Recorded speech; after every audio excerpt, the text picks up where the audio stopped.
পর তুমি তাই। রোজ রোজ একই রকম সবজি খেয়ে বোর হয়ে গেছেন?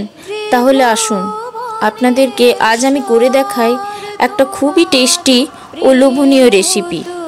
এটা থাকলে আপনাদের আর কিছুই লাগবে না, ভাত রুটি সব কিছুর সাথেই খেতে পারেন, হার মানাবে যে কোনো রেসিপিকে। নমস্কার, আমি শ্বেতা। আমার চ্যানেলে আপনাদেরকে আরও একবার স্বাগত জানাই। আজ আমি আপনাদেরকে বানিয়ে দেখাবো পটল চিংড়ি। তো চলুন শুরু করা যাক। তোমার প্রেম হতো যে মিছে। পটল আলুগুলো ছোট করে কেটে নেব এবং তারপর নিয়ে নেব একটা কড়াই। তাতে তেল দিয়ে আলু পটলটা হালকা ভেজে নেব। তারপর নেব তেজপাতা ও গরম মশলা। তেলটা ভালো করে গরম হলে দিয়ে দেব পেঁয়াজ বাটা, আদা রসুন বাটা, দিয়ে দেব হলুদ, নুন, জিরে গুঁড়ো ও স্বাদ মতো নুন ও একটু লঙ্কার গুঁড়ো। মশলাটা ভালো করে ভেজে নিয়ে দিয়ে দেব টমেটো কুচি ও কাজু বাদাম ও পোস্তর পেস্ট।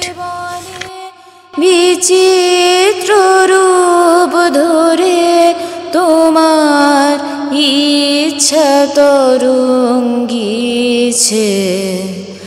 তাই তোমার আনন্দ আমার পর তুমি তাই এসেছো নিচে।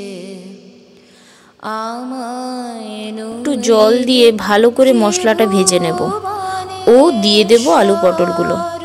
সবকটা ভালো করে সেদ্ধ করে নেব। আর অন্যদিকে ভেজে নেব চিংড়ি মাছগুলো।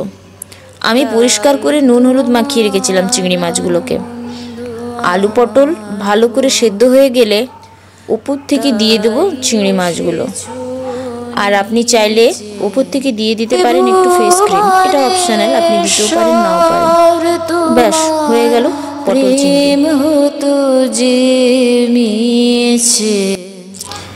আপনারা কিন্তু কমেন্ট করে জানাবেন আমার রেসিপিটা আপনাদের কেমন লাগলো।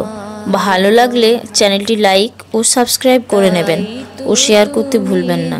রাজার রাজা হয়ে তবু আমার হৃদয়ে লাগি ফিরছো কত মনোহরণ বেশে, প্রভু নিত্য আছো জাগি।